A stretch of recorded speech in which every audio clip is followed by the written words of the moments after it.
Super healthy मखना dry fruit लड्डु बनाउँदैछु म आज।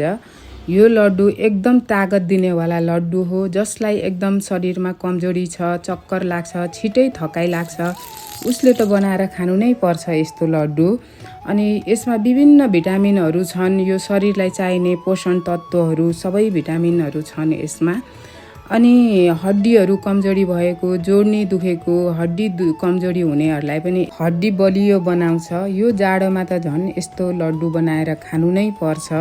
सबैको शरीरहरू कमजोरी भएको हुन्छ, दुखिरहेको हुन्छ।